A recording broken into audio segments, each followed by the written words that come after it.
You're looking into the eyes of a robot, and he's looking back at you. He's curious about who you are and what you're up to. This is Vector. This is a video about Vector. He's a new creation from Anki.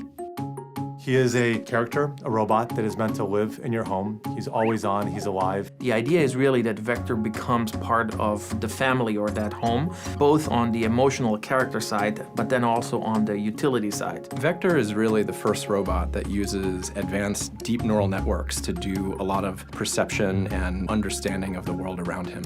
What he does feels intentional. He can react to inputs in his environment and his life. We generally want to find one defining feature and then build from that. For Vector, curiosity was a big one. What they're saying is you officially live in a time when robot sidekicks are a real thing.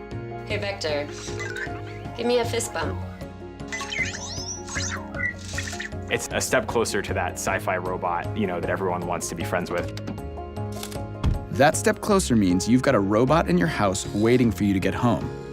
Autonomous like a Mars rover, aware enough to avoid falls like a tightrope walker, ooh, and always excited to welcome you home like a loyal companion. What's up, Vector? Jason. Vector's no slouch roommate either. He's happiest when he's helping out. Ask him the weather, and he'll show you. He can set a timer and cause a commotion when it's finished.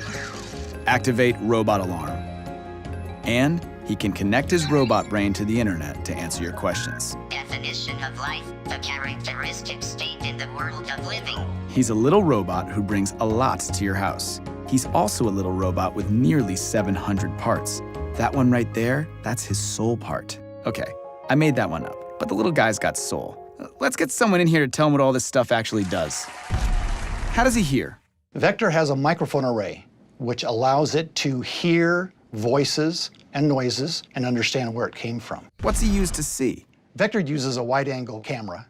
Why doesn't he fall off the table? 4 drop sensors. How come he doesn't bump into stuff? Has this laser distance sensor right here in the front. Whoa, robot lasers? How do we know he won't use that for evil? We have a very strict quality control process to make sure that no evil robotic overlords emerge from Vector. This thing is just awesome. There's got to be a huge amount of code inside the robot.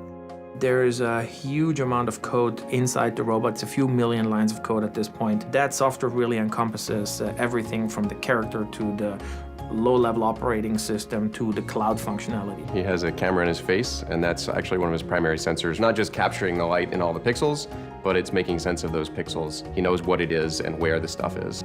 That code creates his intelligence and his personality. We think both about the IQ and the intelligence as well as the EQ and the emotion. You feel something for him. You bond with him, relate with him, care about him, and you feel that he can relate to you and give you something back. He is your friend. He was built to help and delight and entertain you. That is delightful and entertaining. So instead of sitting back and waiting for the robot apocalypse, Anki is making super smart robots built to bring joy and companionship to humans. Did I mention he likes to be pet?